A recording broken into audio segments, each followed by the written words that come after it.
आप रंजन जी का परिवार हुए हैं, है ना? जी, मेरा नाम दीपक कुमार मिश्रा है।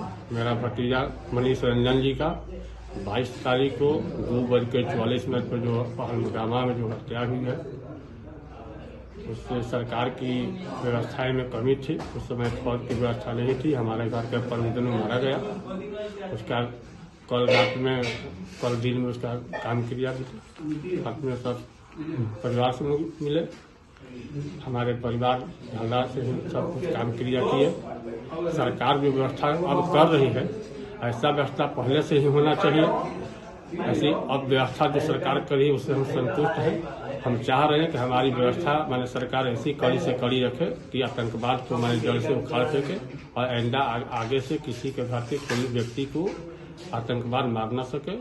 हम इससे संतुष्ट हैं कि जो कल भी स्ट्राइक की गई है उससे भी संतुष्ट हैं। हम चाहते हैं कि सरकार हमारी जो मोदी जी हैं, अमित शाह जी हैं, जो भी व्यवस्था किए हैं अच्छी है और अच्छा आगे समय तक रहना चाहिए। और हम यही चाहेंगे कि जितना से जितना हो कड़ी से कड़ी पाकिस्तान को सजा दी जाए। कल रात्रि में आपको पता होगा जिसका नाम सिंदूर रखा गया है ना, भारतीय सैनिक और केंद्र सरकार के द्वारा जो भी आतंकवादी उनको ठिकानों को ध्वस्त किया गया है ना, आप लोगों को भी सूचना मिला होगा, क्या कहेंगे? तो हम संतुष्ट हैं। ऐसा होना चाहिए कि जितने भी आतंकवाद हो उन सब का मनोबल टूट जाए या आज के बाद कभी किसी के साथ वो गलती न करे। हम यही चाहेंगे कि ऐसा भय उन सबों को होना चाहिए कि पाकिस्तान को लोग को कभी ऐसा सोचना हो मन में कि हिंदुस्तान के किसी भी व्यक्ति को हम कभी जाकर और किसी को मारें। ऐसा व्यवस्था हमारी सरकार जब रखेगी उन सबों के भय रहेगा और सब कभी सोचेंगे भी नहीं मारने के लिए।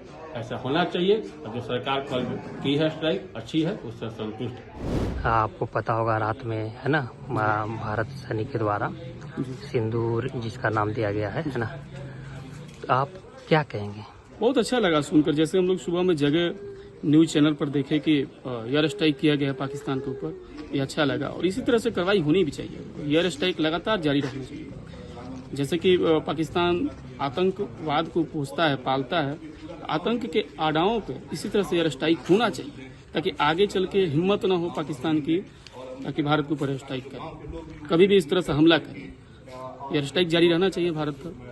तो हम लोग खुश भी हैं। जिस तरह से हम लोग आहत हुए थे जब ये घटना हुआ था पहलगाम में, सुनकर काफ़ी हम लोग आहत थे, पूरे गांव हमारा मायूस था। आज ये सुनने के बाद काफ़ी लोग उत्साह में है, अच्छा लगा। एक उम्मीद जगह है, जिस तरह से बदला लिया जा रहा है एक उम्मीद जगह है। तो इसी तरह से कार्रवाई जारी रहना चाहिए आगे भी।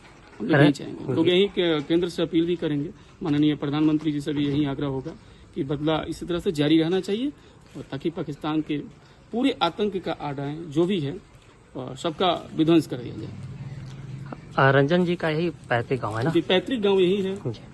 आपको पता होगा जो रात में है ना, जो घुसपैठियों का जो उनका सियाना था उसको ध्वस्त किया गया है हमारे सैनिक के द्वारा। आप क्या कहेंगे, कितना आप लोग इससे तो काफ़ी हम लोग खुश हैं और पूर्ण रूप से इससे अभी संतुष्ट नहीं, क्योंकि जितने भी अभी आतंकवाद वहाँ और भी हैं, आतंकवादियों की संख्या अभी बहुत ज़्यादा संख्या रूप में है। तो हम लोग चाहेंगे कि पूर्ण रूप से वहाँ के आतंक का उड़ाव का खात्मा किया जाए, जिससे कि हम लोग काफ़ी खुशी महसूस करेंगे। आगे भी इस तरह से जारी रहे। जो भारतीय सेना पर हमें गर्व महसूस हो रहा है कि जो रात के मुठभेड़ में मार गिराया, इससे हम बहुत खुश हैं। उनका यही घर है? हाँ, यही घर है, उनका पड़ोसी है रंजीत रंजन जी का। आप जो सिंदूर का जिसका नाम दिया गया उसके तहत आप देख रहे होंगे कि केंद्र सरकार पाकिस्तान में कल है ना इस तरह का किया है ना, आपको क्या कहेंगे आप? हम भारतीय सेना पर हम गर्व महसूस करते हैं कि जो रात के घुसपैठ में बहुत भारतीय सेना पर गर्व हो रहा है। जो मोदी जी बहुत अपना से बेमिसाल अथी किए।